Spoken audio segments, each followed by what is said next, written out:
And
the light goes away. Sweet. So, shall we light this candle? Do this. Set the sucker on fire. Absolutely.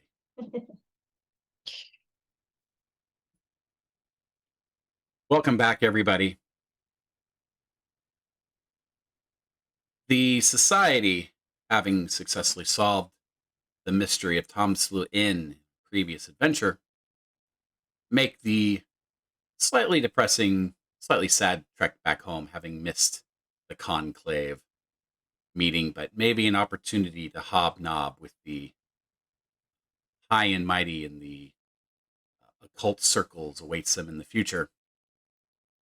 But their adventure does not go unnoticed.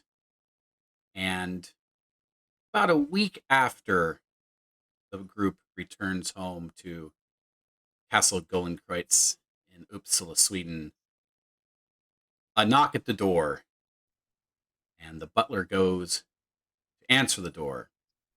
But he does not go to answer the door alone. Oh, no, no, no. I have learned at this point that people are always there to find out who is at the door. So who is with Alget Frisk? Because the door knocks and he goes to open. You know, Trish Absolutely. is waiting for the door at all hours of the day if they are in the house. They'll sprint from the greenhouse to the door if they have to. The surprise, I think, is on your face when the door opens. We haven't actually talked about this, but I am 100% certain that you probably have met Tatiana's father, who is at the door, Stellan, with jacket. It is cold. It's only about a week after your Tom Slew Inn adventure, so it's still winter. It's still freezing, and Stellan is there at the door, jacket, hat, bag over his shoulder. Stellan is also a gender fluid, so biologically they were identified as female, but they prefer to be masculine. So that's why they take on the father role. Stellan! Pama, how are you? I'm well. I go in for a Trish. hug. Absolutely. Stellan takes the hug. Absolutely. Trish, I was hoping I would run into you. It's good to see you. It's been so long. It has. It's been many months. Well, you're looking good. Are you looking for, the wee one? She's not so wee anymore. I know. Yes, if Tatiana is around, I would love to this is, and Stellan kind of looks around. This is a remarkable place. Are Right? you living here? Oh, yeah. It's definitely the only place I've ever actually lived. It's great. What? I'll ask Tatiana. This is remarkable, and you have. I'm Stellan, and Stellan reaches out to Algot, and Algot shakes his hand. And Algot says, "I'm Algot the butler," and he kind of looks Oh, back I'm at so you, sorry. shocked, and he says, "You have a butler?" Oh, he just works here. We're friends, right? Pat him on the back. Algot, I don't know at what point Algot has finally resigned to that. It's like, yes, we're friends. He's just he's learned. A single tear. You've done remarkably well then for yourself. This is incredible. I would Oh, like to see more of this place maybe at some point, but oh, absolutely. We'll do a whole top to bottom tour. You should see the greenhouse. It's great. You want me to go find them? the Tatiana, yes, please. I would like to. Yes. Oh, Toddy. All right. Well, come in and sit down. And yeah, he comes into that main hall and has a seat, and Stellan's very much like looking around, just very much taking in this idea of these are the same people I know from other circumstances, and wow, look at them now. Far we've come. Look at Mhm. us now. Yeah, so I'm gonna go find Tati. Guessing she's in the greenhouse also. So, Tatiana. Oh, go ahead. but no, You're in control. so like the greenhouse, the botanical gardens is one of the upgrades, but that upgrade happens like over the course of the winter. So like right Oh, so now, it's still right going now, up. you're what does it look like? You're probably cleaning out old Because vines it's that only have been a week. overgrown. It's You're only in been a that. week since, so we're still Yeah. preparing it. Yeah, so Construction happening. you're in the clean out and demo mode right now. But yeah, that's However, however. despite being in clean out and demo mode, Tatiana is stubborn as hell. Mhm. So she has insisted that Edward teach her knife fighting. So this is probably one of their, I don't know, second or third sessions. She's insisted that she's going to learn how to fight wearing a dress and heels, and she doesn't care that there's ivy on the ground that she's tripping over. And so she's trying to follow Edward's instructions while also arguing that she's going to learn how to fight in her finery. Her mother made it look easy, and she can do better than her mother. So I don't know what instruction looks like from Edward. Since a few times in, I think, just I don't know what the instructions would look like either, if I'm being perfectly honest. You Yeah. got to stand a certain way, Yeah. No, just going through like different forms. You really got to focus on like, this arm strength. So when you're not practicing throwing, you're like lifting weights, I don't know. If you're looking at blade work and you're learning early sessions, that's all footwork. Like, Yeah. It's all about how you stand. Yeah, and especially like, and I think that's what Edward's like doing. It's like, all right, I never did that in heels. Anything more than like normal cavalry shoes, which have a heel like that. So I think you're like, no, you have to do the grapevine 6 times this way, 6 times that way. So it'd be a lot easier if you put your boots on.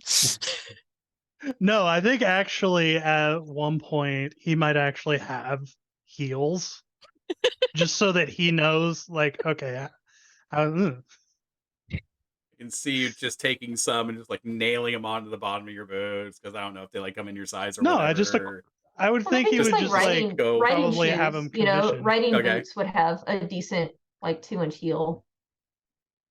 If you ride a horse. So. But just also the fact it's like, we have a practice room. We could do this downstairs. And she's like, oh no, we have to do this in the blackberry bushes with the ivy because this is where our garden is going to be. We have to infuse it with our fighting spirit. We didn't get to fight the undead indoors. We must train where we will engage them. She has some remaining rage to work out from being locked in that closet. I mean, So, yes. Edward understands that. so if she's fighting the greenery in addition to her feet to get to the knife, that's fine. So, Trish, I guess you scoot out and interrupt a knife fight. Hey, you two. There's someone here to see you, Tati. You're never gonna guess who. Is it her? No, definitely not her. But oh. No, I guess I won't guess. Oh, it's Puma. Pama's here. Yeah. Oh, I'm sorry. And she's just going to like, what is she? Fuck.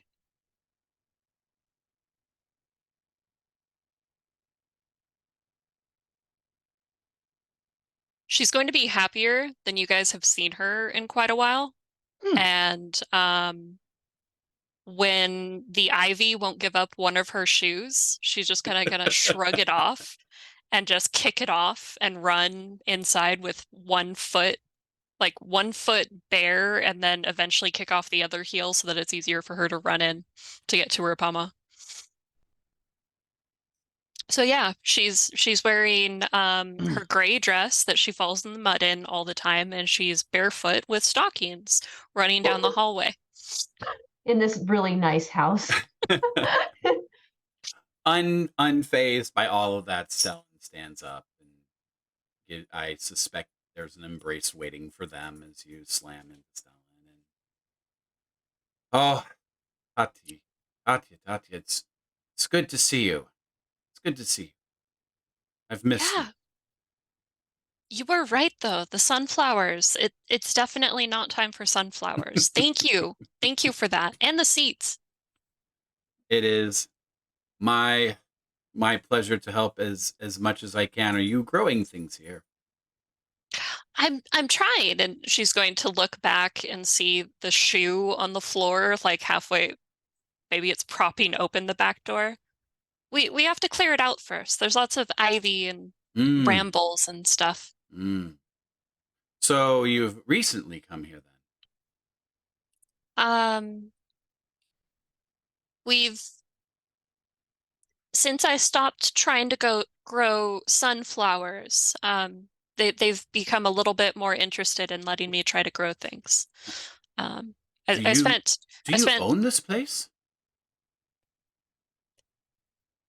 Tatiana's gonna kind of like tilt her head and look over at Trish and be like, I don't think so. It's part of our work. It's our dormitory. Okay. We're squatting.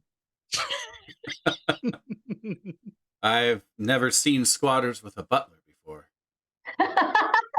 We're really good at squatting. Expert. I hope you don't mind, Trish, but if I could have a moment. Oh, absolutely. I'm gonna back out. So good seeing you guys. Good to see you. Is there a place we can go quiet? Just you and I.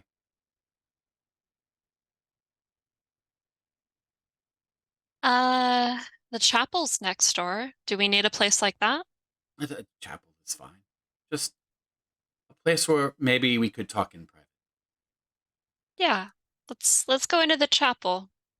And he follows you. You lead the way. It's not far from the front door to the chapel. And when you close the doors, and Stellan kind of just sits down in one of the pews, and it like looks like there's definitely something on their mind. They're looking at you and they're happy to see you, but behind that is a concern that you recognize.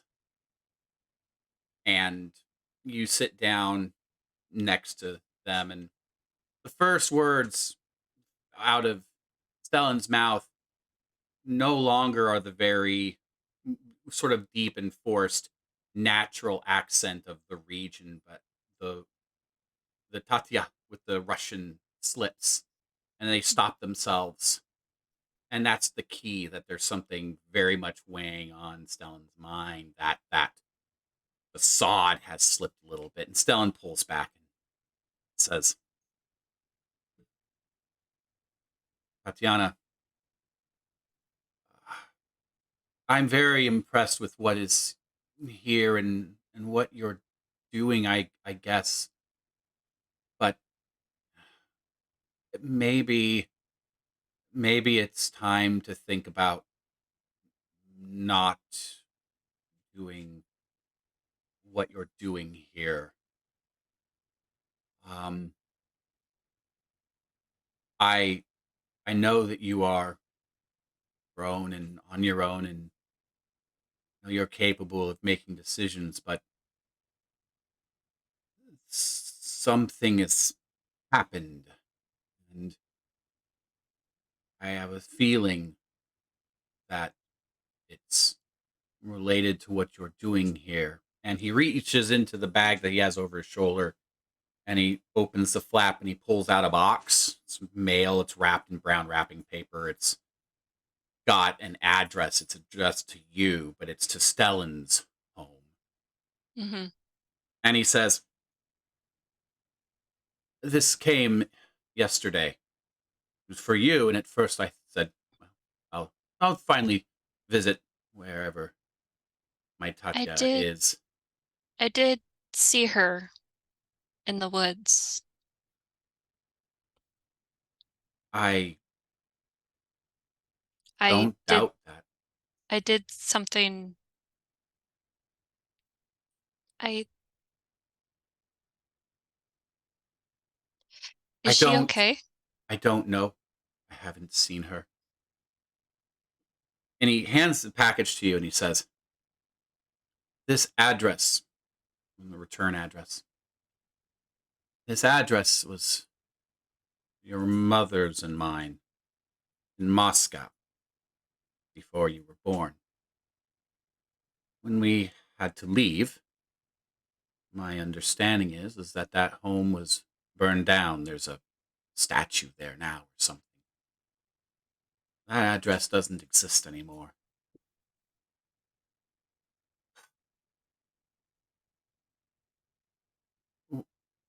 Why now would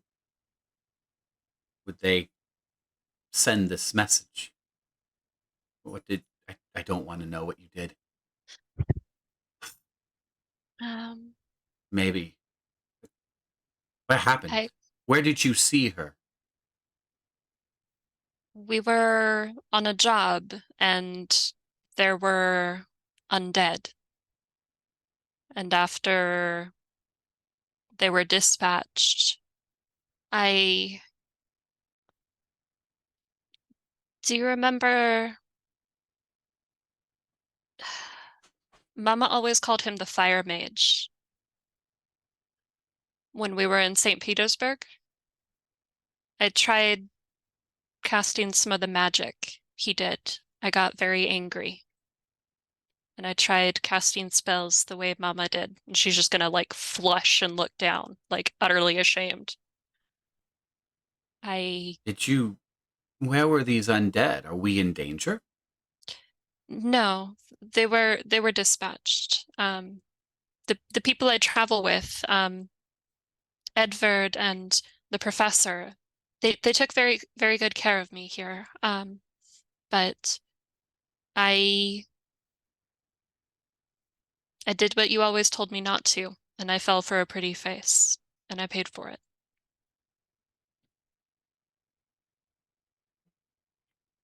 They are not concerned with affairs of the heart. Your mother and I, we made a deal with them. We were to leave exile, never to return to Russia. Did you go back to Russia? I tried not to.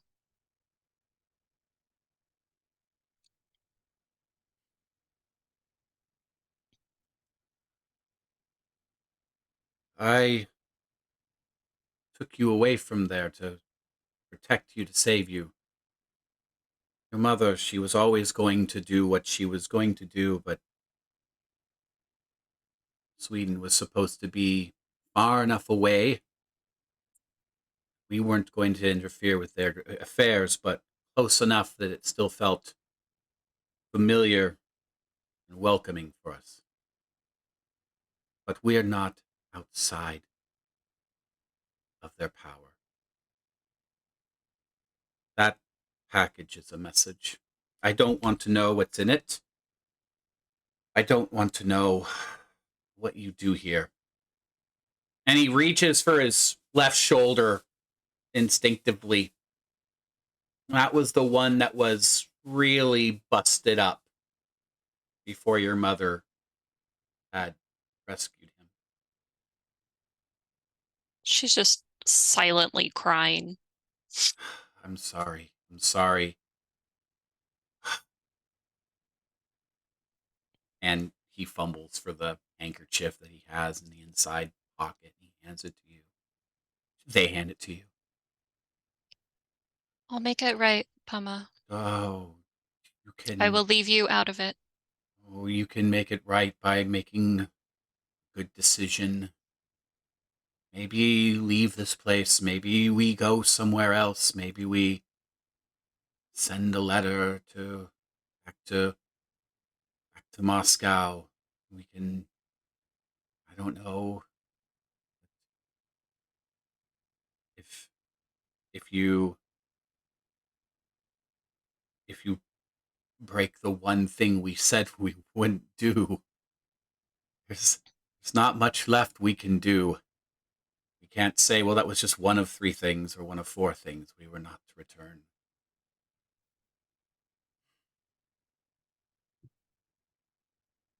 I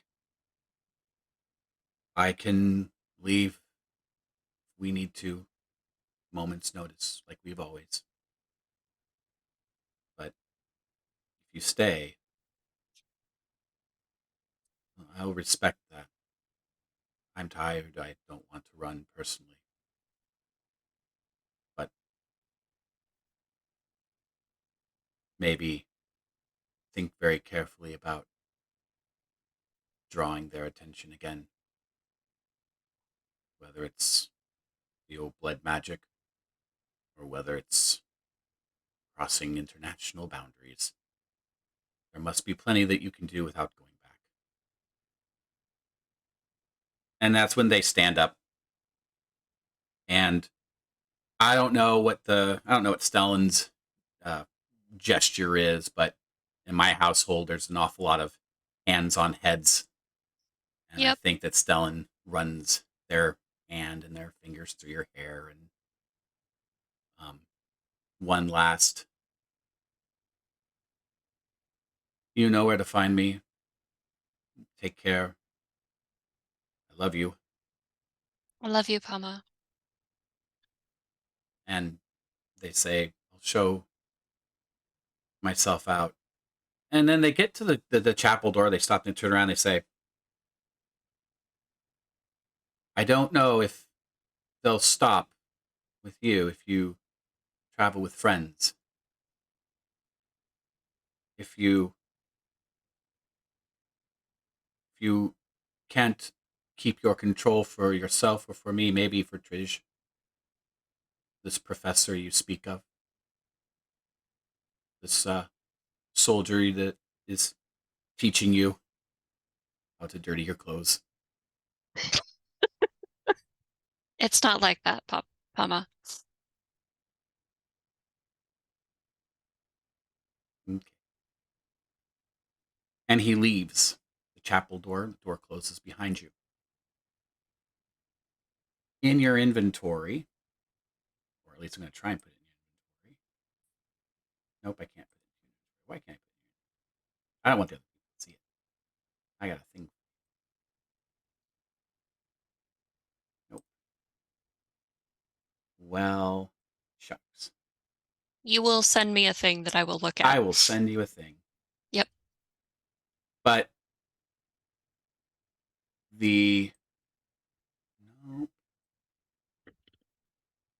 My fear is I'm going to have to put it. Well, I can put it into the. Where is the party sheet?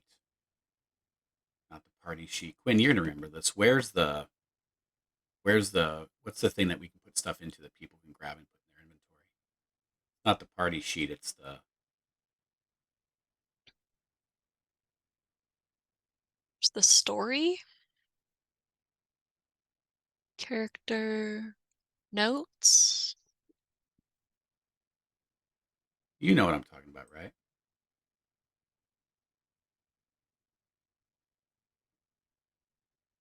Mystery? I think I remember.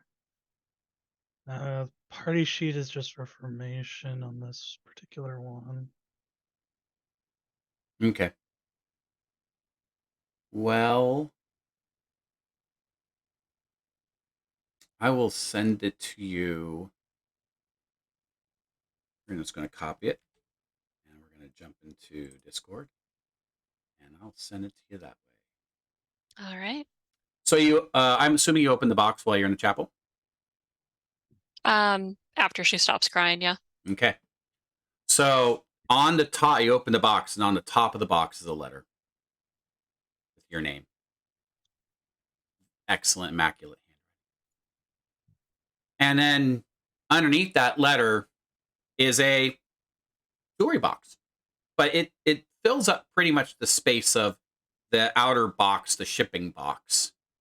Mm-hmm. And the letter is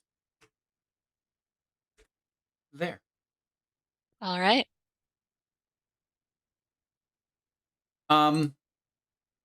As Stellan leaves the chapel and walks through, I don't know, Trish, if you're still in the hall. Gosh, I don't know. Maybe I'm in the greenhouse cleaning up. Stellan will have a quick polite word with I'll get Frisk then, and then he'll leave. And that brings me back to Tatiana. We're going to fast forward through the letter thing here really quick and go to the contents of the box. After you have finished reading the letter, you open the box. The box has the following items in it. Okay. A recognizable wooden crucifix. Okay. 2 fractured but recognizable bullets. Okay. And a birch bark shoe.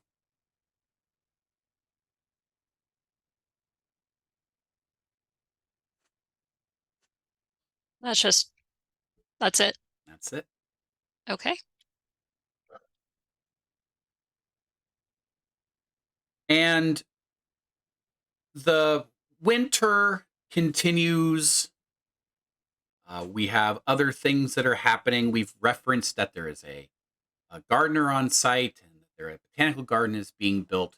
But meanwhile, other things are happening throughout the course of the winter. So let's check in on some of our other characters to see what the season what happens in the season for these folks. So we'll start with Edvard.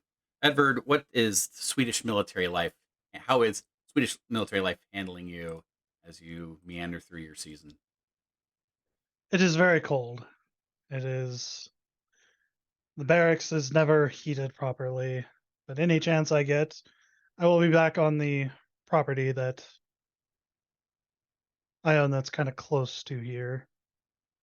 Mm-hmm. Mysteriously, not a lot of time spent in the manor. Well, the manor is definitely the center of the society. You all have lots. No, You're not that all- manor. I'm talking about the property that the property. his family owns. Like Got the it. small.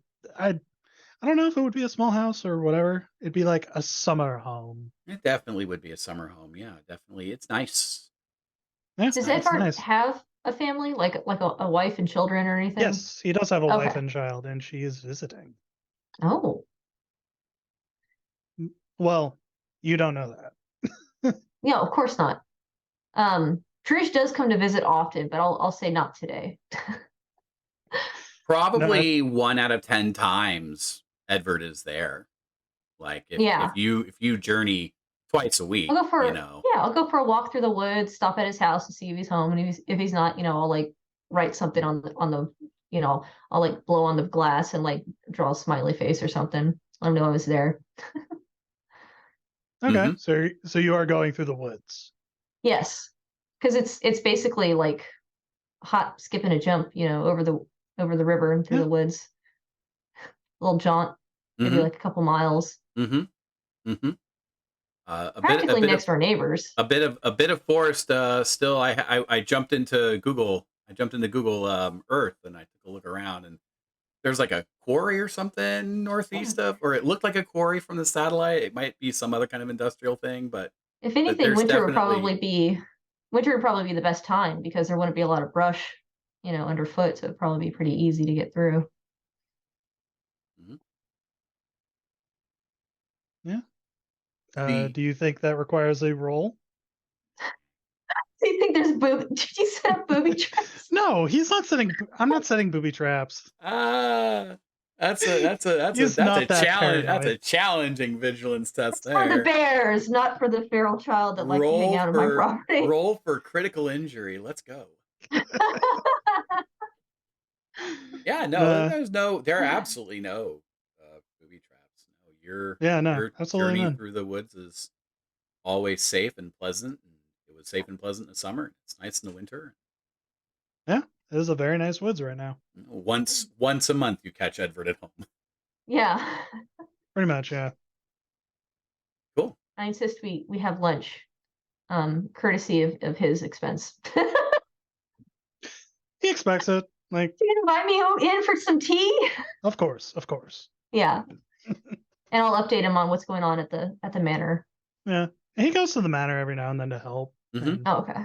help train Tatiana, Training Yeah. Tatiana and um, helping watching clean up. helping clean up and watching the developments, and at some point meeting. I gave your gardener a name. Signe. Yeah. Signe. Lindbergh. So introducing yourself to Signe, and all that good jazz. Yeah. Yeah. With the work Right. that's being done, the castle is definitely a lot less musty and a lot less water's getting in. There are definitely some parts of the castle though that are still very like, not going to go over there. Not without a hazmat suit, but for the most part, the place is getting better. It's starting to look like it's presentable. We've gotten most of the bottom floor, managed. The bottom Most of it. floor is managed. Downstairs is another matter. There's not a lot Yeah. downstairs, cellar wise. There's some controlled collapse down there that's going to require some development to get some stuff up and out of the way, so that the parts of the house don't collapse in itself. Yeah. Basically, there's just a root cellar that's barely like enterable, Yep. for goods, but like there's like And a whole back room there's back still there. things upstairs too that are like, either closed and somehow refuse every chance that you have to get in, or you haven't checked every bookshelf yet. Yeah. Not unlocked yet. Right. You must have the whole party before progressing.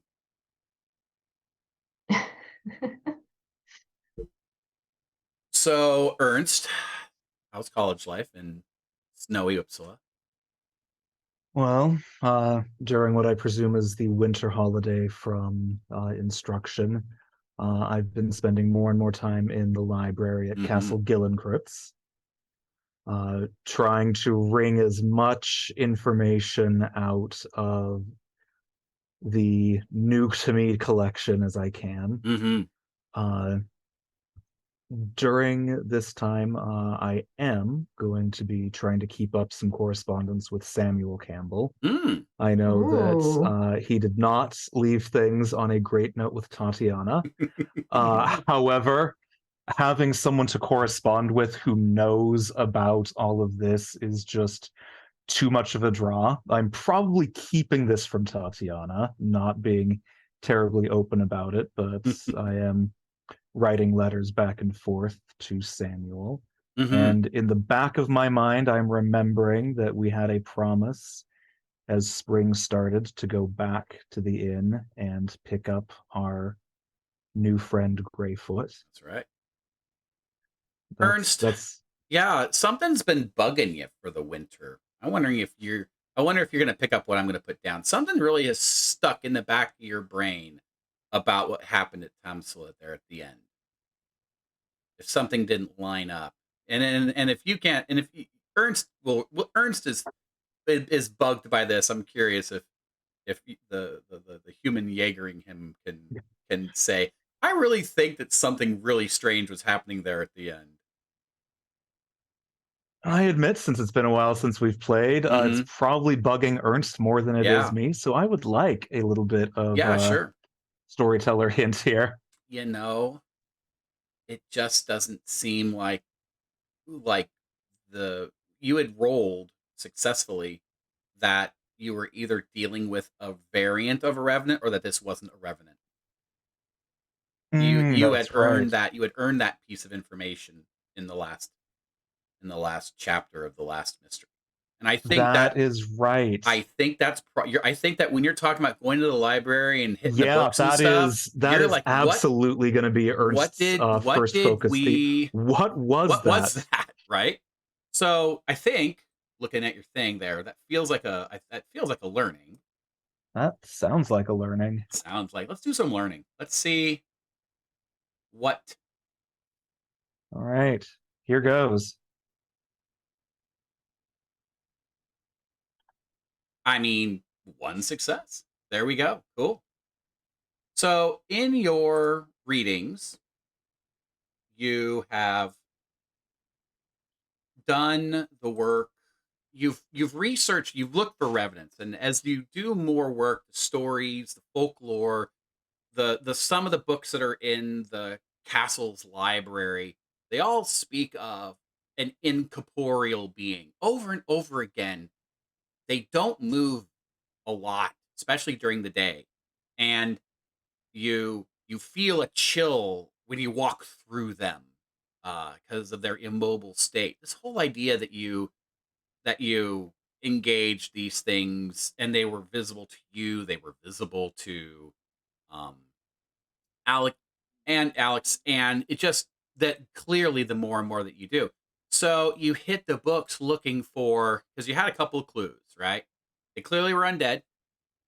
They had an unnatural connection to the ground. They all had an earth striding capability to them. And the part of the nature of them was the puncture marks in the neck. But that idea of that they were clearly men at some point, and as they were receiving more damage, they just seemed to grow in size and get larger. And so you ultimately come across I can't find the spelling, so I'm just going to screw up on the spelling. You come across your breakthrough is in studying some English traditions. You come across the English word barrow white, and you begin to work backwards and how the barrow white works. An undead champion of coming back. Then you are able to piece it back to the Scandinavian Vaesen called a Draugr. And the problem is, Draugr aren't banished with a church wall. You don't have a good ritual under your belt for how to get rid of a Draugr, but it definitely doesn't involve like a church wall. And as you come to that realization, it's like, well, even the one that we dealt with is still out there. Fantastic. This is amazing. This is awesome job. Well done, Campbell brothers. Well done, us. Right. It's a good thing we're going back to pick up Greyfoot, because we've got some unfinished business behind us. Oh, we don't have him with us already? Can you come back with us? He had agreed to stay because he had agreed to keep the inn safe from Father Winter for one That's more right. winter. He had promised Esther that he would stay. That's right. I remember that now. Okay. So here's what you do get with that success. So you've got the name. You know that it's more associated with a wight than it is, say, a revenant. You do know that you just have to deal a tremendous amount of damage to break it. But you also know that, and you saw that happen in the fight, Edvard and Tridge were on the right path. Severing its connection from the ground weakens it. If you can hoist it somehow, get it off the ground, it becomes a lot less terrifying. However, it's strong as an ox, and you saw it try to poison Daniel. But on top of the poisoning, it has the legend states that it has the ability to transform people into animals. So the Draugr is nothing to be is nothing to just play lightly with. These things mean business. not a thing to trifle with. Definitely. Yep. Well, that makes far much more sense than whatever they were talking about with revenants. I think with those Campbell boys, it's always some kind of possession. Yes. And then let's see here, Trish. For the winter, besides a botanical garden. Well, every single day I get up and I go perform in the square and I earn a little bit of money. And I know I should be saving my money, but I've been unwisely spending it on seeds and cute little garden decorations, like little garden gnomes and stuff, stupid stuff like that. I'm very excited about the garden, and I've been planning it out. So like maybe I'll have like a notebook or a piece of paper or something, and I'm drawing out like how I want like the placement of the vegetables and the herbs and everything. And I've been doing research on like how to grow stuff and like what grows good with other stuff and like what do you do for pests, and I've just been doing all the research. I know there's going to be a gardener, but I don't care. I want to learn anyway. That's great. That makes I'm very excited. That makes a lot of sense. Absolutely. Yeah, and so I've been probably also hanging out with Tatiana and like planning out the garden and stuff like that, and of course preparing the house for the cat, Vaesen, that's going to be living here. Maybe I've set up like a little corner, like a bed that I know the cat's never going to use, but you got to have it there anyway, so he feels welcomed. I think Alga at one point comes up as you're messing with this bed. Are we expecting more animals? There's other animals? What Yes, are they? Tatiana's dog. Oh yeah. There's going to be a cat. Dogs and cats. I say that to him. We're getting a cat. Living together. Isn't it great? Sounds like mass hysteria. Okay.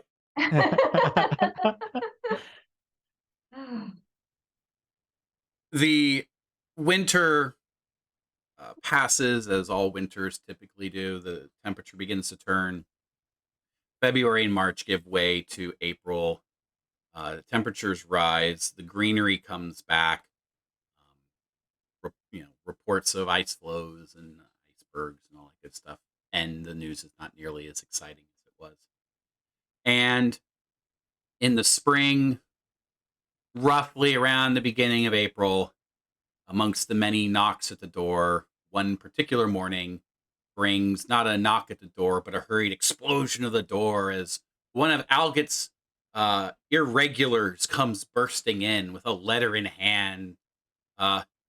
Alget, I've got a letter for you.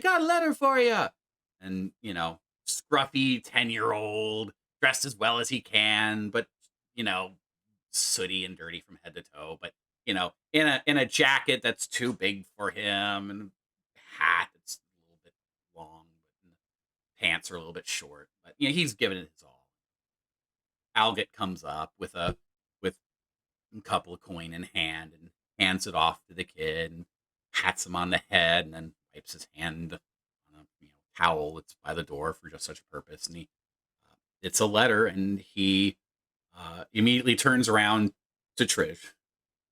Tatiana is also there And because she heard the Tatiana. word letter. There's a letter here for the society. And he holds it out. Ooh, thanks. Take it. Hand it to Tatiana. Got it. No. You do the honors. Oh, okay. I take it back. Open it up. All right. You have received a letter from one Swords Jenny. It is in our chat. To whom it may concern, my name is Jenny, and I turn to your society, for I know not what else to do. I rated it just like this, in character, 100%. I am but the humble owner of a sword farm, situated in Nusnas in Mora Parish. Again, central Sweden, northwest of Stockholm. It all started one morning when Pers Ida, a kula working in the Fabodevol of Fundal, woke up on the shore of Lake Siljon, with no recollection of how she got there. She had gone to bed with the other kulas as usual. The whole thing, I don't know what a kulas is, but it better not be racially insensitive. It is not a kula. I'm just Kula is it like a job? It is a name of a female farmer, works in the region. But you know, Trish may or may not know that. It's probably something that you've heard before and know before. But yeah, no, these are appropriate. This would be a period terms. colloquial Yeah, term. this is totally Okay. a term of the time. So the whole thing was very maids. strange. Milk maids is who they are in this case. Oh, okay. Very strange, and several of the kulas have been worried ever since. I write to you now in the wake of 2 of my cows drowning in the lake. Oh no. Despite the fence that was supposed to be contain them. Was supposed to contain them. Sorry, I'm losing track. I gotta use my finger now. Someone or something led them there, and I'd like to believe that none of the kulas would ever do something so callous. But I worry that someone might be hiding something from me. The police would not listen. Cap, what can I say? And so I turn to you. I'm convinced that something unnatural is at work and that it is coming for us. Having no one else to help me, I sincerely hope that this letter reaches you and that you will find it in your hearts to offer your assistance and expertise. Please reply with haste, and I shall meet you in Mora. Yours humbly, Swards Jenny. Oh man, we gotta get the boys together. Sounds serious. Someone's murdering these cows and framing these kulas. But not Russia, right? It's not in Russia? No, you are very much in the northwest. You are very much in the you're going inland of Sweden. No. Away. I'm aware. It's okay. just every time there's talk about the traveling anywhere, that's not Russia, right? Nowhere near Russia. Got it. Yeah, that should be fine. Very suspicious. I mean, maybe we'll take a day trip there, and then kind of come back around, just get some goulash. No? Oh, okay, fine. We won't. No goulash for us. It's fine. I can make you goulash. It's fine. So, sure. With Trish saying we gotta get the boys together, throws up the bat signal. At some point, Edward and Ernst. What does our bat signal look like? Maybe we light we have like a special candle in a window, Mm-hmm. It's like one half is a lute and the other half is like, I don't know what Tatiana's symbol would be. But eventually, Edward maybe and a Ernst. feathered quill. There you go. You receive a quick note, a little rapscallion sent from Alget Frisk to come in and track you down and and let you know that there's been it's been a call for help for the society. Game's afoot then. Yeah. Trish reads the letter again to both of you. You're both brought up to speed on what is in front of you. And if you plan on taking this assignment, what are your first steps? Hmm. In your reply, if you plan on replying, if you're like saying, when should they expect us? You know that it is a 3-day carriage trip. So when you reply back, we'll be there in 3 days. Yeah. So Do that we kind of have- gives you an idea of like, you know, how much time you want to spend plus 3 days of travel. Have we collected Greyfoot yet? Greyfoot is not here yet. Okay. Unless Ernst, you want to make that part of your early spring. Once the weather turns and the ice and snow break, do you take some time, you know, cancel class for a week and go to St. Petersburg?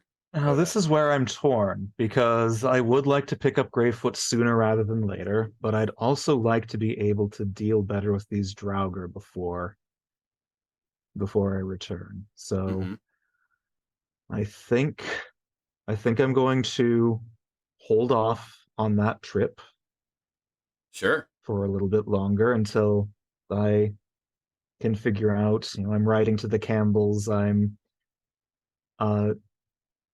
seeing if So I you can share the strike up. Draugr information with the Campbells. I do, yes. Okay. Cool. And I explicitly, because I know they're from England, mentioned the Barrow Whites to see if they can dig up anything on that end.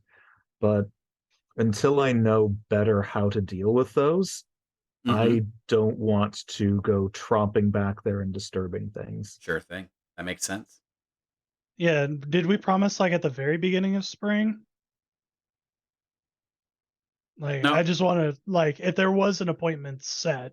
No date set. Just he'll be ready in the spring. Yeah. He's a spirit. He doesn't care about dates anyway, you know. Oh yeah, totally very polychronic folk the Nissa are. Yeah. Okay. As long as we don't wait too many moons after the equinox, we should be fine. Yeah. There you Because go. if there was a specific time, Edward would have promptly shown up to collect. And I am filling all of you in on the Draugr situation as well. I'm not keeping that under my hat. Okay. The Campbells still not mentioning that to Tatiana, but the Draugr is important information. Yeah, absolutely. So, well, okay, if you confront us about it, Trish, in character, will ask, you know, like, do we need to worry about the Draugrs coming after us again? Would they be the same Draugrs, or are they locked to the land where we found them the first time? But as far as I know, they stay local to where they were interred. I wouldn't imagine them crossing the sea to come after us. Thanks, I'll be able to sleep tonight. Did the Draugr sound familiar to Tatiana? They were never called Draugr. Okay. They were the gray laborers.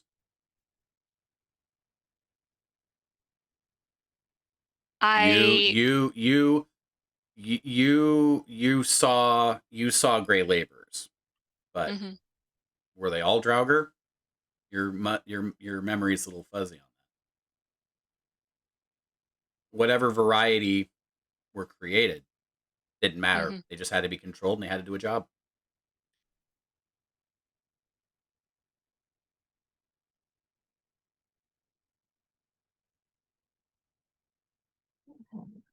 To be honest, I don't know if Draugr transitions into. I don't know how well Draugr transitions to the east, right? You got the Barrow White in England. You've got like it's sort of the same sort of thing going on in Scandinavia with like Draugr, but you know, that's about. I never really started seeing how well that story survived going farther east, because there really is a some things are very Central European, Eastern European. They didn't travel west very well. Some things in the West didn't travel east very well. And then there's some things that just seem to be like everywhere. Like everybody knew there were dogmen.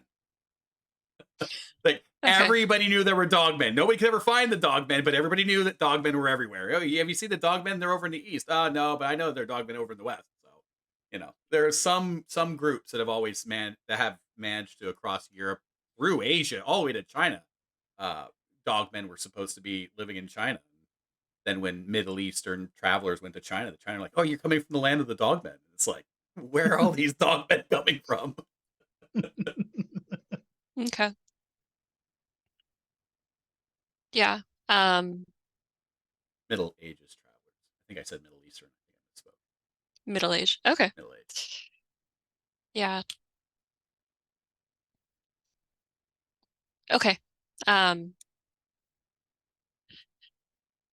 Damn it. She's not going to bring it up. Okay. Okay. Sounds good. So, Edvard, with the knowledge that the Draugr are still there, and they're actually Draugr, not Revenant and stuff, would you have still gone at the beginning of spring, or would you have heeded Ernst's, maybe we should wait a little bit?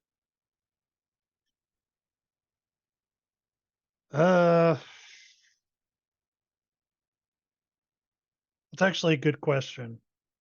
And if Edvard suggests getting the band together and going, Ernst isn't opposed to going en masse, but he's not going to make it a solo trip. Tatiana is refusing, absolutely refusing, not going back to Russia.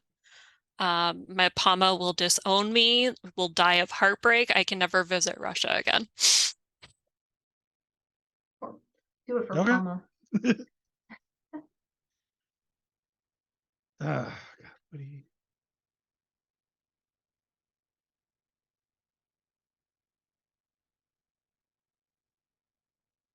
Because I could see the two guys going, and then Trish and Tatiana just kind of working in the garden. But if they're going to get Greyfoot, Trish would love to go for that.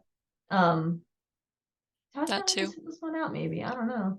Tatiana would. Maybe we could drug her and put her in a sack, and then she just wakes up in Russia. I don't know. Things happen. No. No, Trish, please don't. That just we could traffic Tatiana in Russia. No, don't smuggle people across the border against their will. What if we turn Tatiana into a mouse? And we put her in a little hat? I don't know. Do you know how to turn her into a mouse? Look, I guarantee there's a witch somewhere who knows how to turn people into mice. We just gotta find her. Yeah, Edward's like small town. rubbing the bridge of his nose. We'll bring her back a cat. She'll be very happy to stay here. And Greyfoot will return. Here. He'll be a great friend to us here. And I am still technically a government Tatiana official. can tend the greenhouse and...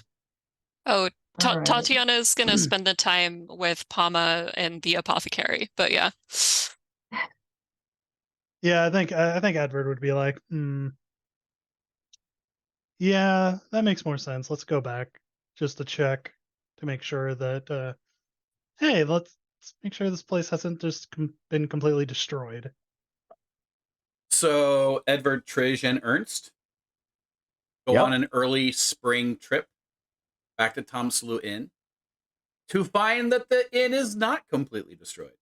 Okay, I thought you were about to say burnt down. There is no burning wreckage. There's no Uncle Owen and Aunt Beru. It is intact, and it is populated with all of the people who you would expect to be there. So Axel is there, and he welcomes you back, and is happy to see that you made it back in one piece. And he's very excited to see you back for the spring, and that Imre and the kids are there, and no sign of the Campbells, but that's okay. But there is, as you walk into the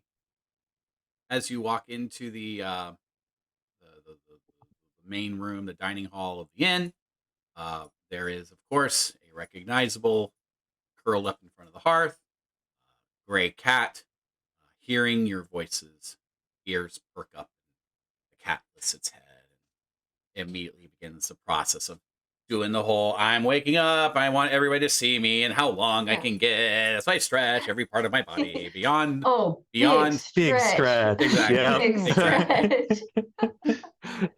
and Yeah. just proceeds to just walk up to Trish and just start figure eighting around Trish's Yeah. ankles. I'll let it smell my hand. I'll stroke it, and I'll be like, ready for a long ride. And it looks and Greyfoot looks up at you and winks. Yeah. Excellent. I think Edward, Maybe I have like he's- some dried like meat or something in my pocket. I'll give it to him. You choose on it. Yeah. Edward probably used the excuse of, in the rush to leave, I forgot to do your artifact, and he will like go to the sauna and pretend like he's picking up something that fell into a crack. Mm-hmm. And it's just like a pocket watch that he had as he came in, but he essentially sleeved it and was just like, here you are. Okay. Family heirloom. Couldn't leave it. Yeah, exactly. Couldn't trust it in the mail either. What were you expecting to find in the sauna? No, Oh, I am setting up an excuse as to why we are here. fantastic. Is that I say I had left a family heirloom. Yeah. Got it. I'm but there the now. family heirloom was on my possession the whole time. Of and course I just it pulled was. out. Oh, yeah. Axel hears Edward say he's picked up his heirloom, and he says, I'm very glad to hear that. I'm glad that you're back. Glad to hear that everything worked out really well, and things are working out really well here. Everything is really weird after you guys left. The weather got better. The fire never went out. Stuff never fell on people. So whatever it was you guys did, it must have done the trick. And he does that golly gee, you did it sort of gesture. Excellent. And wink at Greyfoot. The creatures that you sort of see him just like, oh yeah, that's right. Oh, there hasn't been any further trouble with those. no, it's I haven't seen them since or anything along the lines. No one has talked about anything unidentified or unknown or unnatural. Everything is normally where it's supposed to be. Everything is like, I mean, we still have all of our animals and everybody's still here. Excellent. In case anything does go wrong, I give him our contact information, how he can get a telegram to us, so that at least 3 of us can, at a moment's notice, come in to deal with anything. So you mean Miss what was her name? Miss Villiers. So she's not with you. It's a shame. She expressed some reservations about returning to Russia again, but I'm sure that we will be able to carry on. Wow, very good. I'm sure you can too. Well, that's fantastic. Excellent. Well, unless there's something else you need from me, busy. Gotta get plans going. Gotta update the place, modernize it, get up to code. Of course. We won't keep you. I'm glad to hear things are going well. And he proceeds to head off back to the hallway, back to the kitchen, and you look around and everything is where it is supposed to be. The portrait of Esther still on the mantle. And Greyfoot at your feet. Excellent. All right. Do we want to fast forward the trip back? Yeah, I think so. And I'm pretty sure we would ask Greyfoot, like, hey, like when we're alone, like, do those things come back? At some point, either the carriage ride or the boat ride, you'll have that conversation, and in this form, sitting on one of the chairs, and he'll kind of like look back and I never saw them pop out again. I know that there was one in the grave, and yeah, he was dealt with, I guess. But the other one, I don't know where. No. It's been quiet, easy, and not anymore. Now that I'm gone. It truly is his loss. Yeah, I hope he learns to respect the old ways. That's what that's why I like you the best. Sorry, Edward Burns, but Bridge, yes, you get me. I look very proud of myself, just like give him some more like dried meat from my pocket. At this point in the program, it's like, thank you. And he chews on it the way that he chewed on it with the cat, but like with in cat form, he really didn't swallow it. Like, I'm just imagining my one cat eats like a puppy, so she's just like with all food, and she's like, that was delicious. Yeah, she's like wild.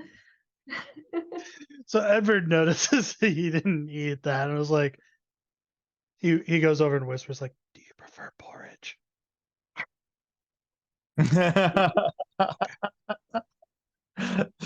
Everything's okay. The kids have taken care of me. So an uneventful journey back takes you back to Uppsala, where it takes a little while. Not gonna lie, Greyfoot's kind of like everywhere he goes that you show him some cool place, some of the buildings that need to be renovated, the fact that there's the river that runs by, that there's this botanical garden that's going to be upgraded. He keeps looking south towards the skyline. How loud does it get here at night? Loud? Loud. How loud? loud? There's owls. It's occasional wolf, but I think it's the dog. Oh, we have a dog too, by the way. Wait, you knew that. I like dogs. Yeah, he's nice. He's a good boy. Oh, or girl. I remember the dog. Sat in front of the hearth. She's a good girl. Well, I should go check this place out. See if it's up to snuff. I can already tell the roof sucks.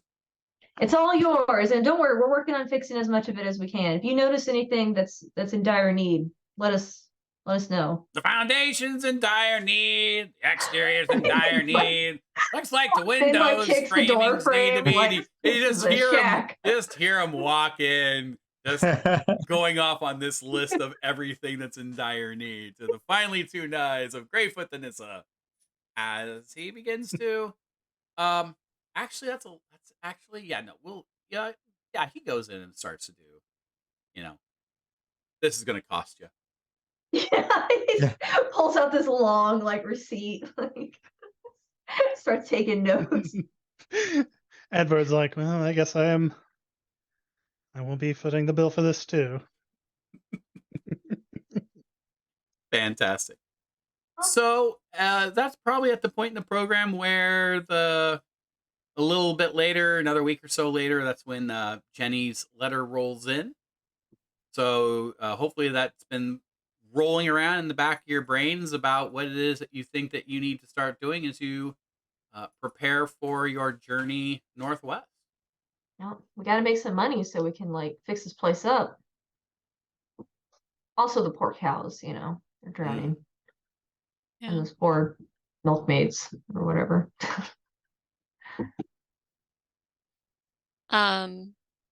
Since Tatiana's been super cautious since she got her letter earlier, she wants to do some automatic writing with 2 questions in mind. One of which would be, is it safe for me to go? And would Pama be safe if they stayed in the castle while I'm gone?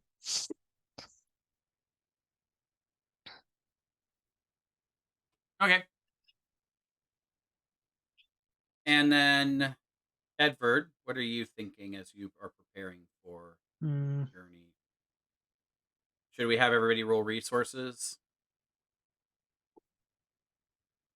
Is it time to generate your capital? Yeah, because we're getting ready to head out. Oh God, I don't remember how to do this. On your character sheet, I'm looking for it. Your resources, which is not on the main page, but on the inventory page is where your resources are, and you can just roll your resources. Yep. Cool. And I have A 4. You have spent all of your money on seeds, if I remember properly. We spent it all on like garden gnomes and like little like butterfly decorations. So that's 2. Good God, look at all those resources. And then I come with 8 capital. So that is 10. All right. That's Who needs resources when you have 2 sugar daddies? exactly.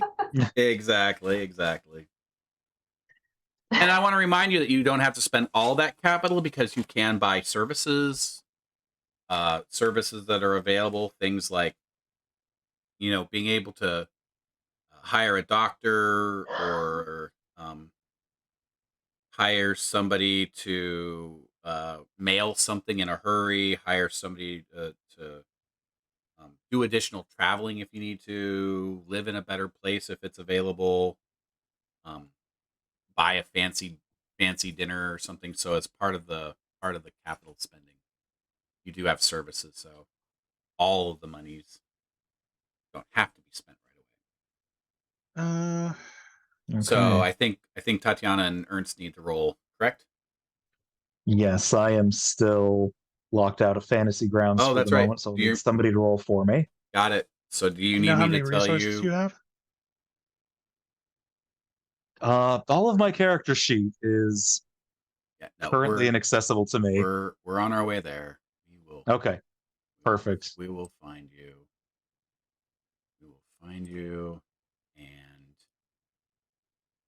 And resources is 4. Who wants to roll Ernst's resources? And that gets you a +1. I'll do it. So it'll be 5. Right.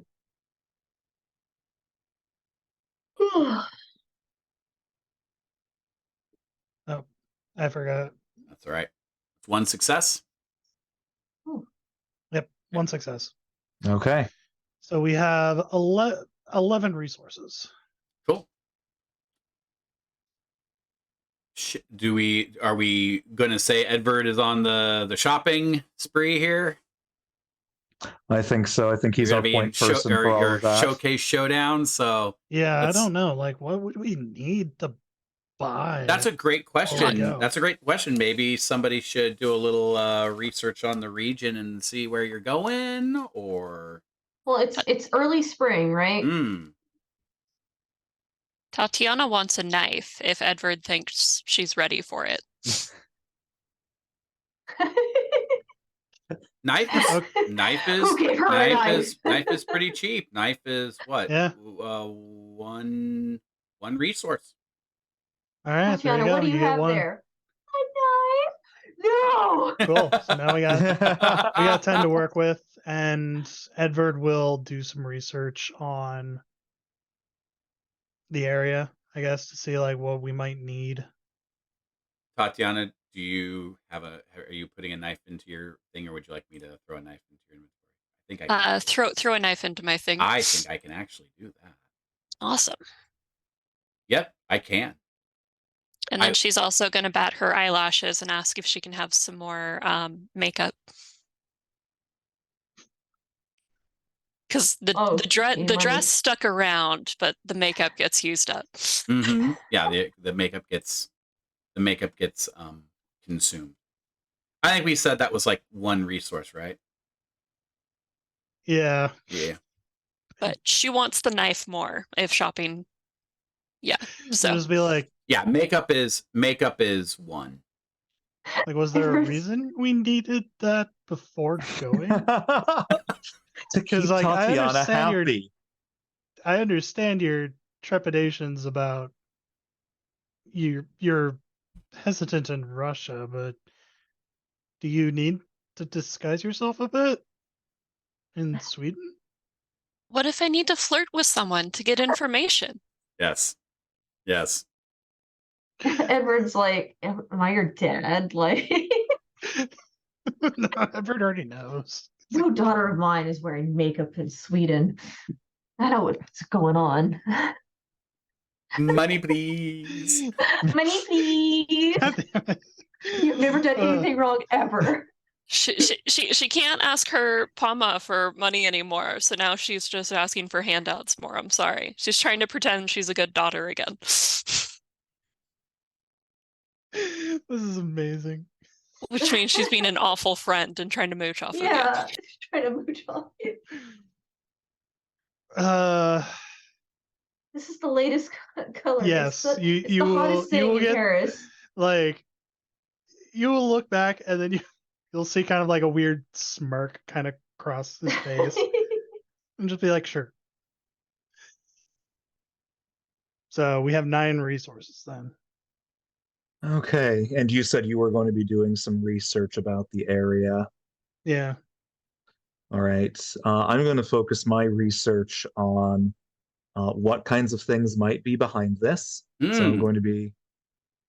I know that it kind of gets a little bit close to some of the things that I'm not trying to think. I'm actively trying not to think about, but the holes in the memory is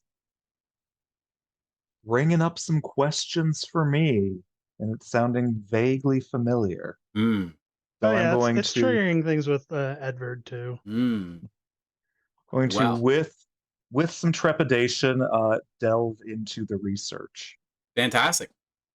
Okay. So I've got automatic writing, got shopping, Edward also doing recon on the region. Yeah. Ernst is doing intelligence gathering on things that go bump in the night. And then Trish, what are you doing to prepare?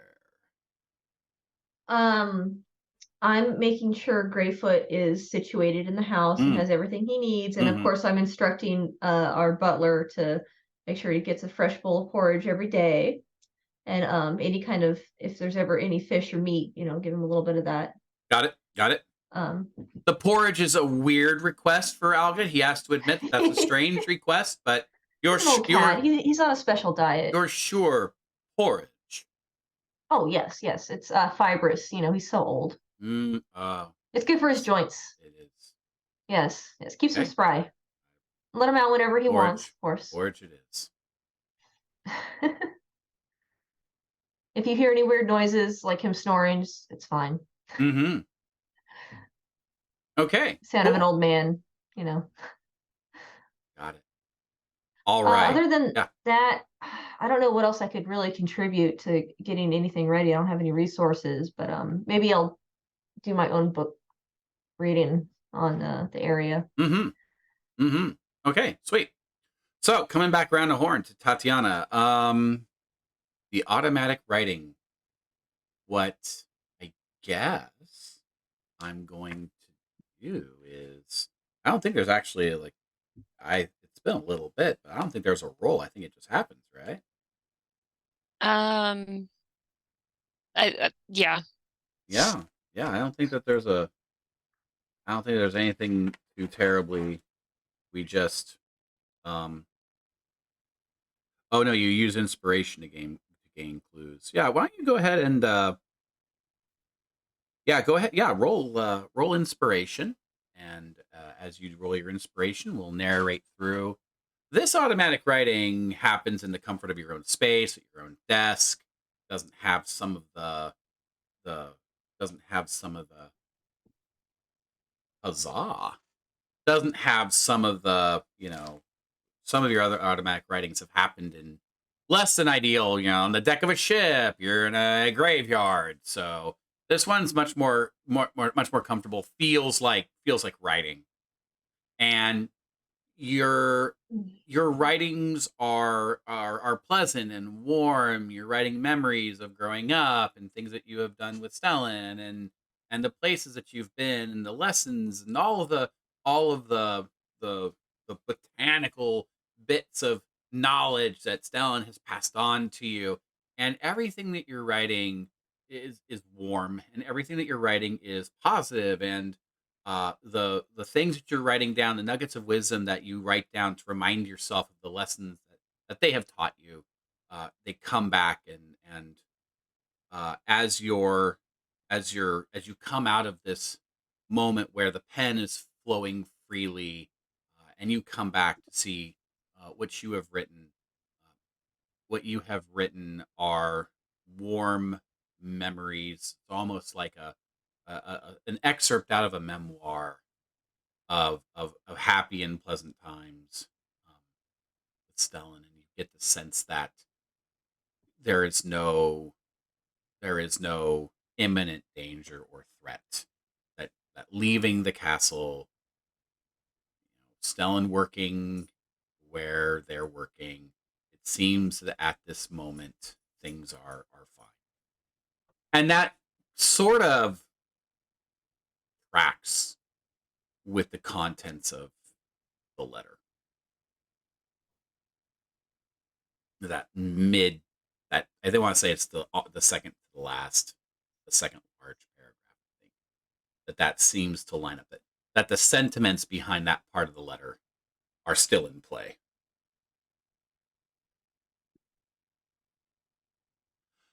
All right. Yeah.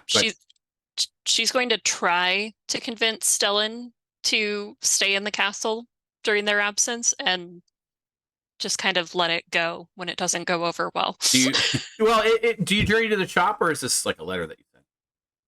No, like she's been going to the apothecary once a week to work with them. Okay. To ask about plants and things in the garden.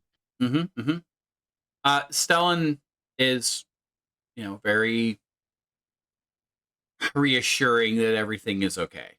As long as it's been weeks since the letter, nothing has happened, nothing has shown up, you haven't left, you haven't done anything, you're busy in your garden, he is busy, they are busy with the apothecary, and everything is as it should be. Stellan is feeling comfort and safety, and doesn't see a need to tread on your space. Okay. All right. Edward, have you spent all the money yet?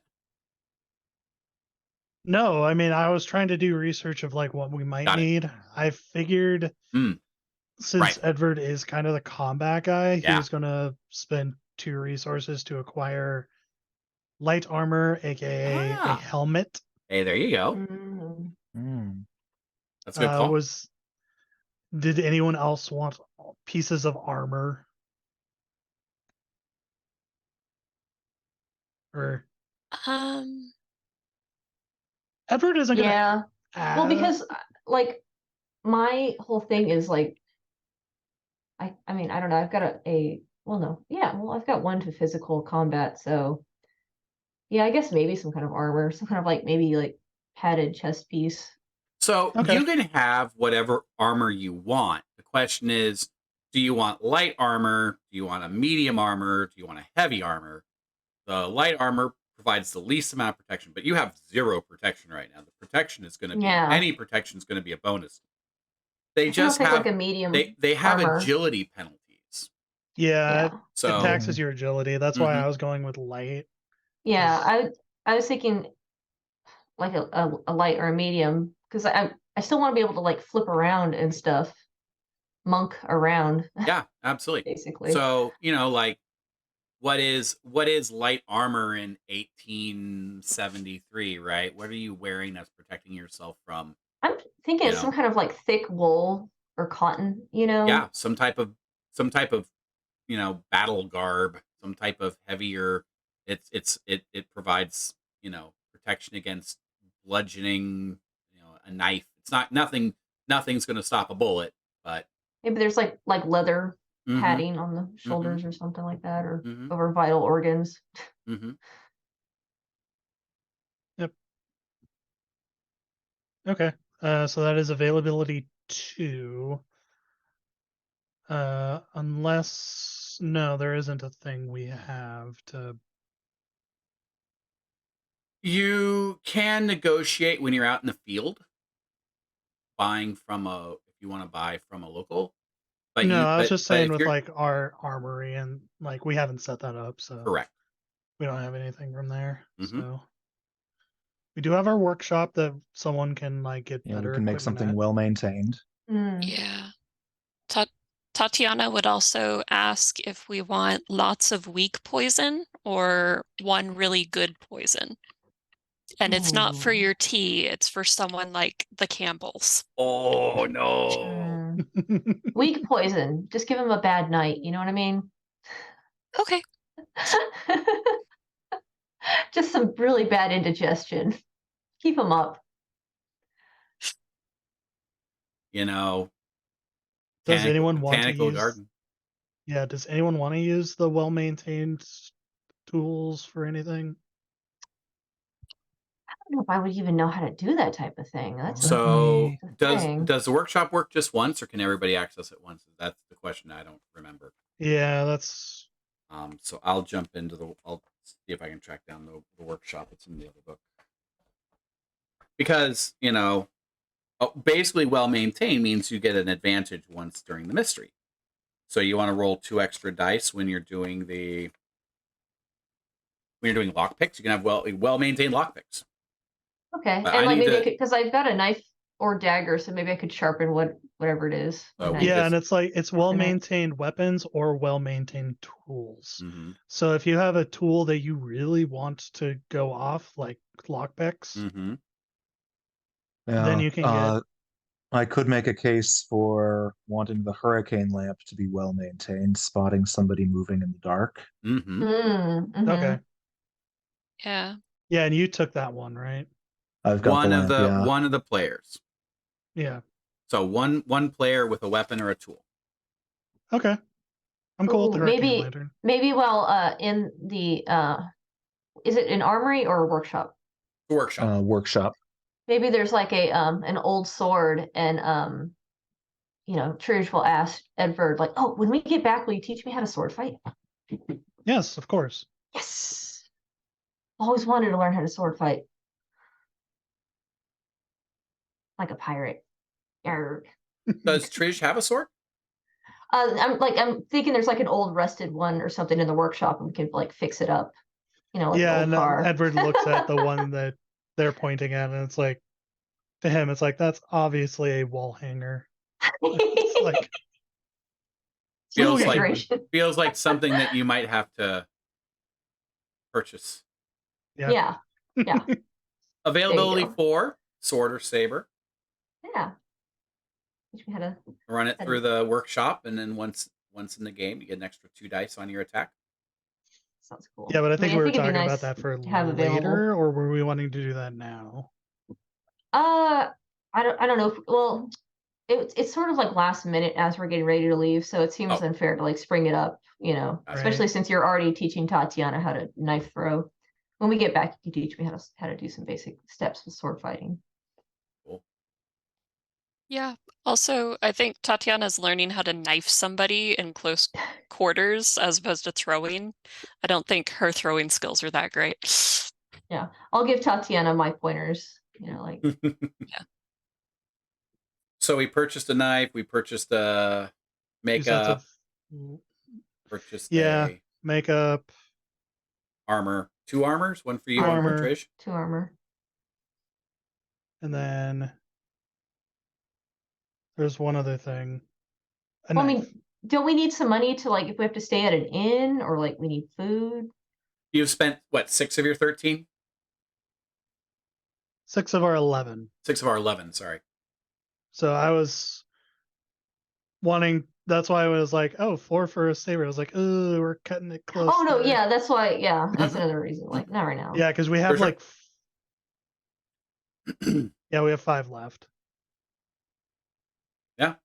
So. Yeah, we might want to save those for incidental spending during our journey. Yeah, That's what I was thinking. that's what I'm thinking. Okay. We don't know what the conditions are going to be like when we get there. Yep. I mean, it's right after winter, so I'm assuming that like if it's a rural place, local rations are going to be a little low. Okay. Cool. Edward, I think you owe me a learning check. Yay, one of my worst skills. It's fine. It's good. Oh gosh. 3 dice. There we go. I got nothing. Woo. Graves, you also said you were going to do a little bit of book learning, so go ahead Yes. I'm gonna learn about the area learning about and the area. Sure. maybe anything about like a cow murdering Loch Ness monster Oh, type of deal. Okay, what am I rolling? Learning. Investigation, learning, Largic. Do I have anything I can add to this? Because I know I've got like weird. Hold on, let me look at my thing real quick. Crystal ball is for observation. Lockpicks, tinderbox. What does tinderbox do? Nothing. It doesn't do anything. Okay, I guess I don't have anything, so I'm just gonna. It's just up there. It doesn't have any kind of exclamation. A tinderbox gives you a +1 investigation in dim places.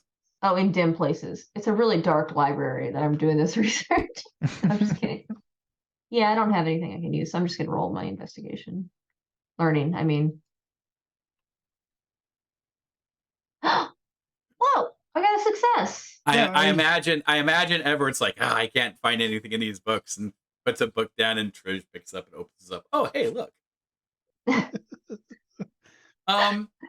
Your learning, Edward and Trish, is about the region. A lot of it you had known in conversation, but there was a lot of like, oh, I didn't know. Oh, I didn't know. Oh, I didn't know. And so what you'd find, world's biggest ball of yarn. I mean, it's pretty impressive, man. At 9 meters tall. Wow. It takes a lot of cows to move that thing around. World's most beloved milkmaids. The county that you're going to, that the lake is situated in, is called Dalarna. Dalarna. Yeah, Dalarna, and the name of the county today. And a lot of this region is very still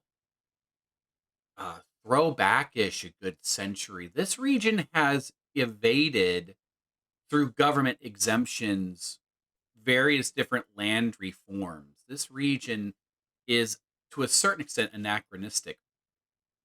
The farms and the property are passed down generationally, where each child receives an equal portion of the land through inheritance. But a MAS, M-A-S, that is the regional term for a young man, would receive 2 shares versus a kula, the woman, who would receive 1. Now, the kula is typically unmarried. Anybody from outside of the region, there is a prefix of DAL added to it. So a Mas and a Kula are from Dalarna, but a Dalmas and a Dalkula are from outside of that region. You learn that the farm is the center of the culture, that the farm bears the family name, and that is the most important part of the naming of people. So when you got the letter from Swartz Jenny, her name is Jenny, her family name is Swartz, but the Sward farm, that's the key, that's the thing. So when you read the letter, you also came across the name Pers Ida. Ida's the first name. Pers is the family name, and that's attached again to the name of the farm. So the farm is central to the culture in this region, and you learn about the farming of the region in a tradition called transhumance, Transhumance.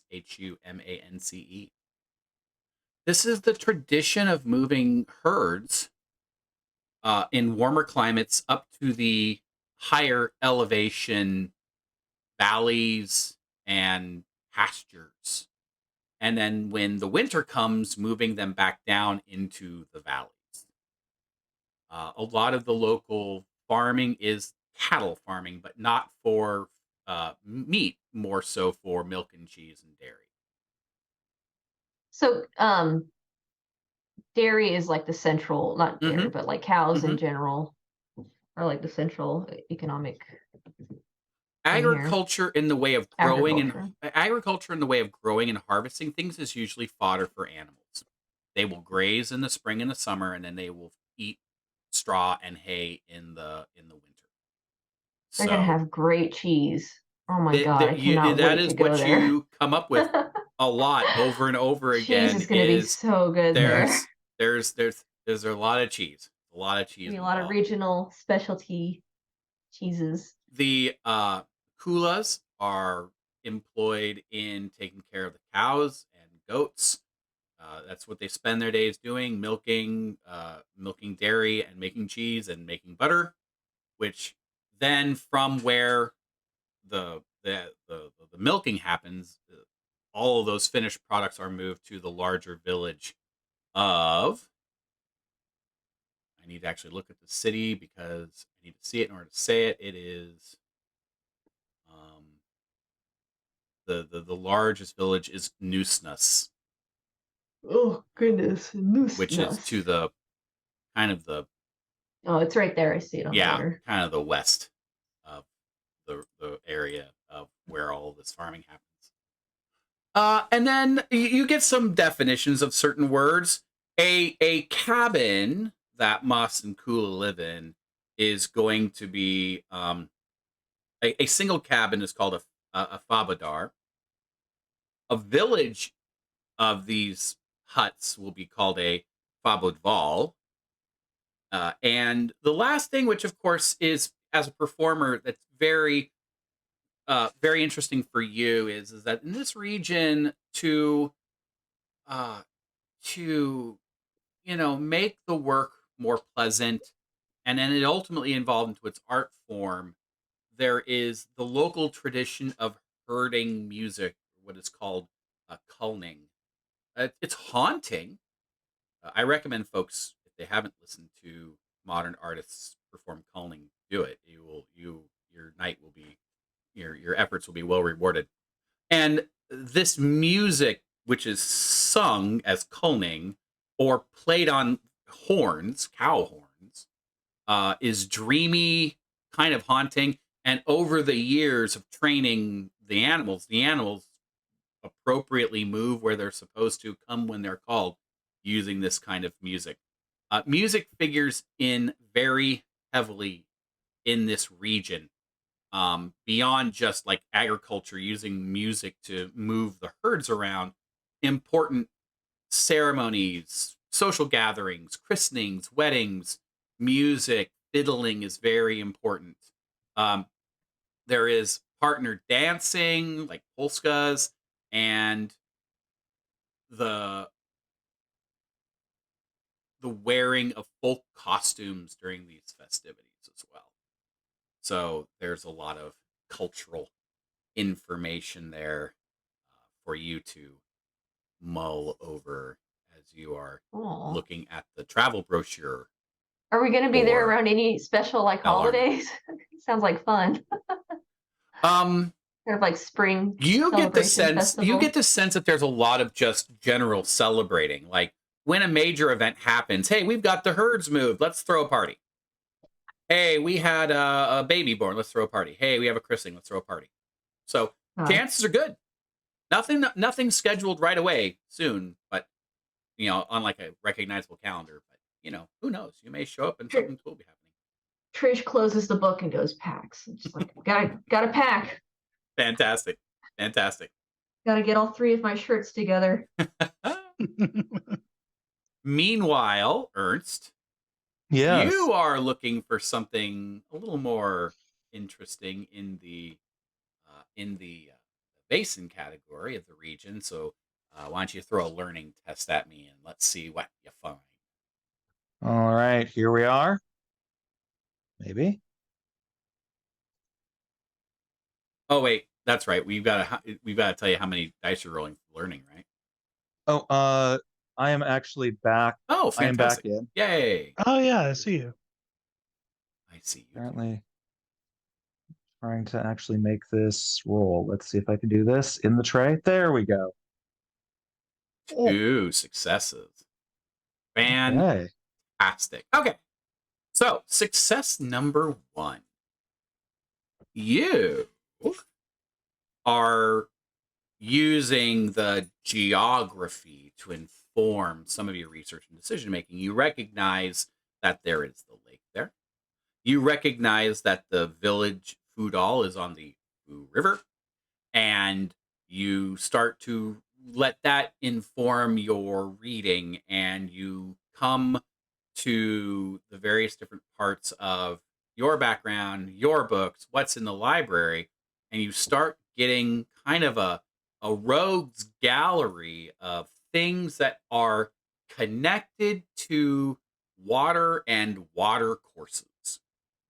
So you get things like, not like completely detailed descriptions. The library had suffered from, books going missing and the years that nobody was here. And of course, you never had access to this library in its prime. So your own research has come up a bit short on like a lot of specifics, but you know that things like brook horses, maybe you even found a picture of one prominently displayed in the middle of an overlay. Brook horses. Obviously mermaids. You're on a large lake. Who's to say there isn't a sea creature in that lake? Maybe a kraken or two. Also connected to water courses, a little bit more in the spooky category, will-o-wisps. Other things that are kind of like, ooh, I really hope we don't run into a sea serpent. It's interesting, but I don't know how I necessarily feel about, running into a fairy. In addition to that, there are necks out there. So all sorts of names of things, and some of these things you have a better grasp on, like their identity and what they look like. And some of these are things that you've read about, but it's like, wow, I don't know if I want to run into one of these, but I kind of want to run into one. All of these things have connections to water.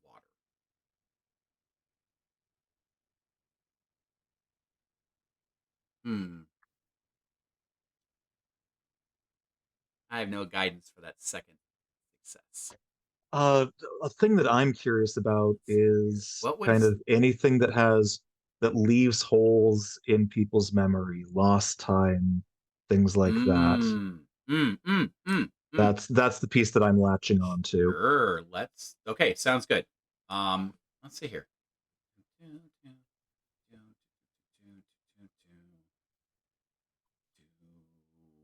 Okay. I am going to guess. Oh, yes. Okay. Mermaids. And Silkies. Mermaids. Necks. Oh, look at the sea serpent. I don't think it does. Oh, never mind. Sea serpents. Sure. Okay. Sure. Yeah. And fairies. Yeah. So we've scratched the brook horse, we've scratched the kraken, and we've scratched, I think I didn't say the will-o-wisp, right? Correct. Yeah. Yeah. Yeah, I'm gonna leave will-o-wisp off the category because people have never recorded lost memories with will-o-wisp. Okay. Leave it at that. So yeah, like a mermaid, mermaid, sea serpent. What did I say? Mermaid, sea serpent, neck, and did I say fairy too, right? Fairy. Yep. Yep. Those things have got stories attached to them about how did I get here, which is an integral part of the letter from Swords Jenny. Cool. Have I hit everybody then? I think I have. I believe you have. Yeah. Fantastic. So as we head into the final scene of tonight's episode, You've made your preparations. You've sent a letter letting Jenny know when about the time that you're going to roll in. I think this would be a great time to talk about what the next 3 days of travel as we leave Uppsala, heading for um, heading for Lake Siljan. What are the things that we will do along the way to finalize our preparation? What are the things that we want to do to gain that advantage? You're on your road, you're on your way, the excitement is mounting.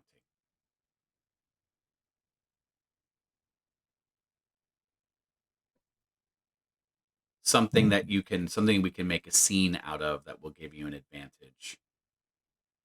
Maybe well, on our way, I'll start up a conversation about how the area is known for its fine cheeses. Sure. Just to spark a conversation about the area and like the traditions and the Mm-hmm. festivals and the dancing and the cooling and all that. Mm-hmm. The the carriage ride is with the group, but there are overnight stops at inns in Avesta and Lexington. So on one of those nights, you're having because you're Trish and you go and meet people, right? And that's what Trish Yeah. does. And so you're meeting people and talking to people about fine cheese, whatever. You strike up a conversation with some fellow travelers who have just come from there, and they share in that celebration of, oh, this is very good and amazing, and you know, um,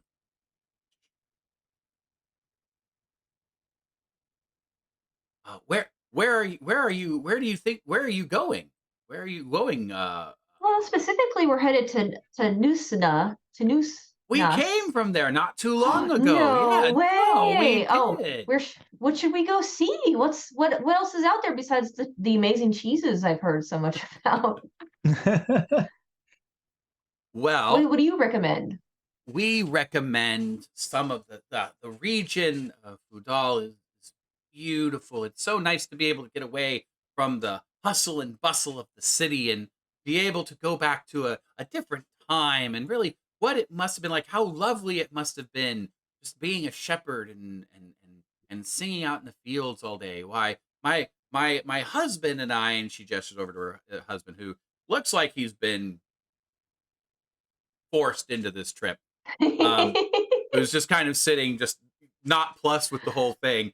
And she says, husband and I had a grand time just walking through the meadows and just breathing in the clean air. And it felt so healthy. Uh, and she talks about how the meadow is, it's kind of like a spiritual, um, it's a kind of a spiritual experience, but also there is a tradition in the area that uh, that if the kulas are dancing, you dance with them. Oh. That you kind of see what they're doing, and if they are indeed dancing, that you join with them. So be careful. Make certain that when you see them dancing, you pay attention to what they're doing because they're gonna pull you in. And by my husband here, he tried to dance and he fell down and he was off his feet for 2 days. And he's just kind of like, you kind of see him like instinctively like rub his leg, like, oh, don't remind me. And so I see. she says, uh, they if it, you know they have a wonderful tradition of that, and so make certain that you pay attention to what the moves are before you join in. When you were there, did you hear any folk stories? I Maybe think like I think maybe ghost stories I or think in the songs that they sung, I know that that there is a lot of just sort of like it's just a lot of um, hmm,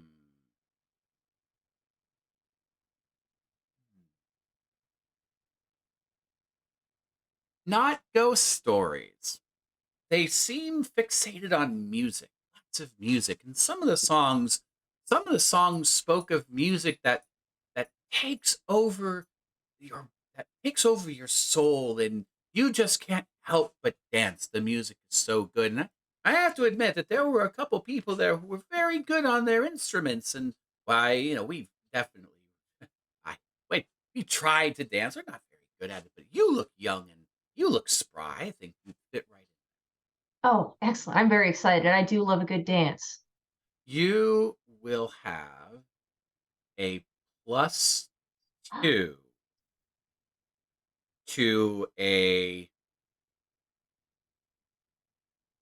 we're just gonna give you a +2 to agility when you're in. You can use it one time. +2 to agility when you're in the meadows.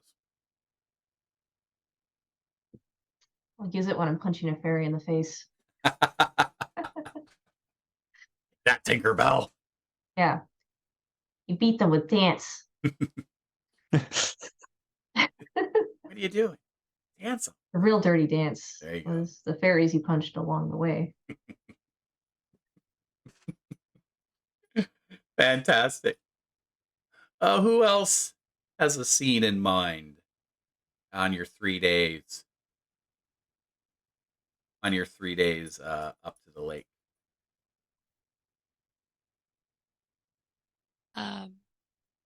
Tatiana, when they're stopping at the inns, she's going to gather pine cones or like debris from any of the local plants. Mm-hmm. But also, Stellan has spent the last month that she's been trying to be a good daughter and a good apothecary, to learn how to talk better to the innkeepers and the cooks about like what local flora do you use, and is able to come across in a less witchy way and more of a herbalist way that comes across a little bit better in this age of science, but also possibly just they're not going into scientific areas as much as they were before. Mm-hmm. But she's also gathering dogwood, yarrow, and poppy. What's the last one? Last one is mugwort. So she's gathering these plants along with whatever pine cones she finds along the way. Mm-hmm. Mm-hmm. Okay. All right. Sweet. So here is my thought. Partly you're talking about being better dealing with like interacting with like innkeepers and business owners and such, right? Yeah. So I will just promise you that there is a village in your future. You knew that there was a village in your future. Yeah. So you have in your mental preparations for interacting with people, you have an advantage in manipulation. And we're going to use that advantage in manipulation when you're in the village around people and such. Sounds good. Mm-hmm. And then just for the plants, I'm going to we're gonna put a pin in the plant because I need to do a little bit of reading outside of what I have in front of me. Oh no, wait. Oh no, I know. Wait, stop. Aha.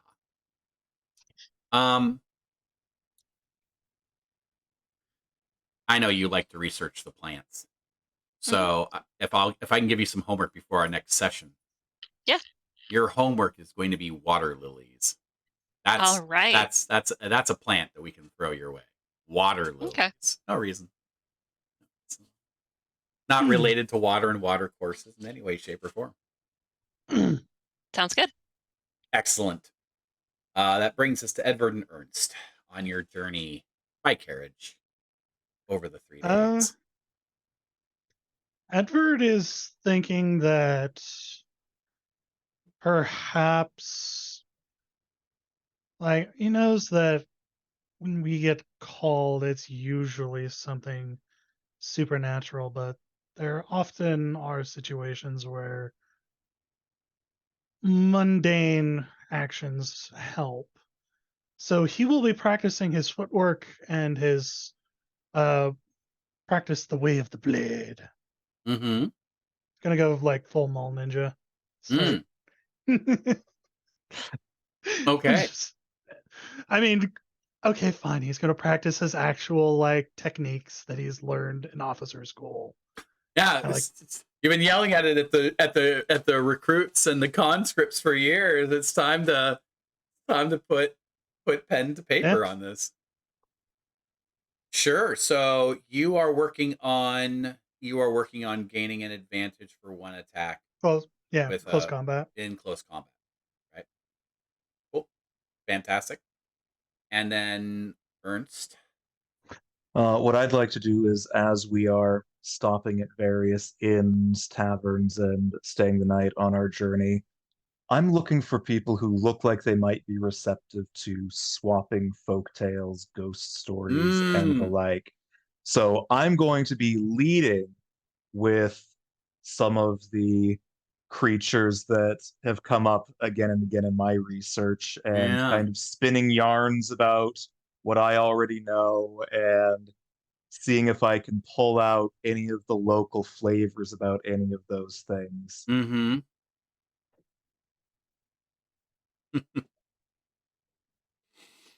Oh, Ernst.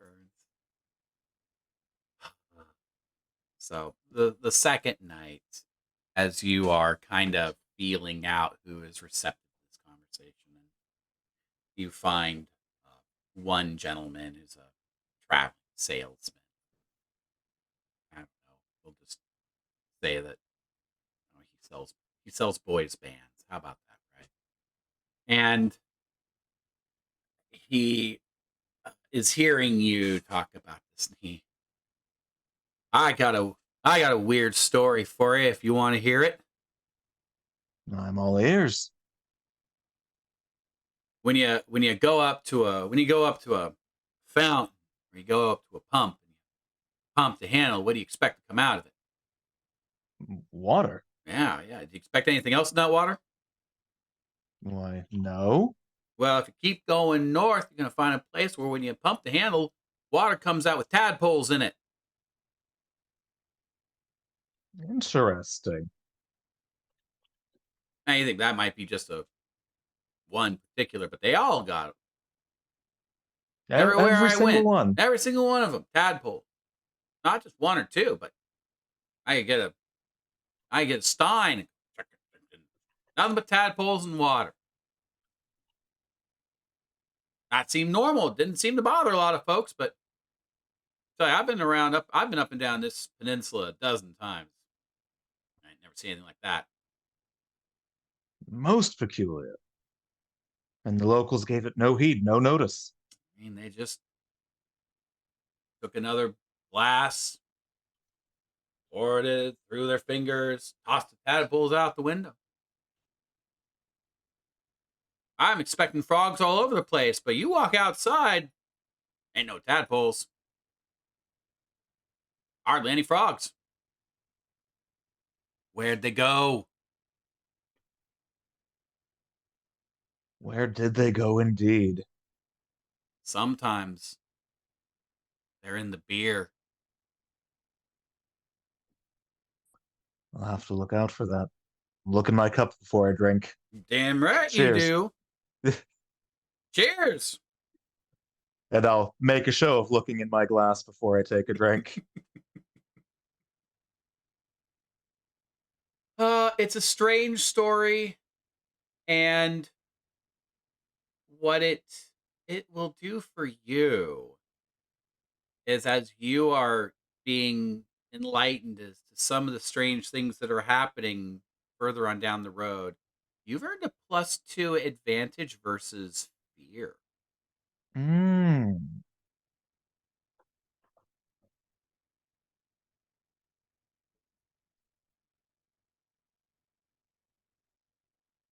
And just for my keeping track of things, what did we ultimately use our workshop on? I know I sharpened my knife. So It you have a was- well. Oh, Okay, I you thought- used it for your knife? I thought we used it for the hurricane lamp. Oh yeah, and we got a hurricane lamp. We can Yeah, only we get only- we one. only get one of Sam. those. Oh, we only two. get one? Oh, Yeah. fuck Yeah. my knife. It's fine. I sharp mean, I'd enough. rather not. The dollar, the more it punches. Yep. I don't know. Yep. It just it'll leave a sexy scar. Yeah. All right, so the hurricane lamp. Just to reiterate, our lamp is actually called a hurricane lamp. Is that what I'm looking for? Yes. Hurricane lamp. You use in darkness and detect sneaking people. Investigation +2, vigilance +2. So either of those. So one additional time where you'll get a. Okay, and I know this is getting into the weeds mechanically here, but I thought we only get one advantage. Do I have to choose between my fear or my well-maintained tools? Or No. The well-maintained tool is from the workshop. It's a bonus that's in addition that's a to workshop okay. bonus. This advantage is your journeying bonus advantage. Gotcha. Yep. Excellent. Foodall is 1 hour away from Mora, where your carriage takes you. The journey runs along the lake. The lake is beautiful and shining. As you get closer to what is the village, the woods grow denser, and ultimately the carriage brings you to the village, where who you expect is Swartz Jenny stands waiting for you in her very utilitarian garb and very clean and precisely pulled back and wrapped hair. Edward immediately pings a former soldier. But what Swartz Jenny has to say to the group, we'll have to find out in 2 weeks' time. So that's our episode 1 for 3 Leagues Seasons of Mystery, A Dance with Death. We'll see everybody in 2 weeks when we get this mystery started properly. Thanks for watching. Bye, everybody. bye. Hi. Bye, folks.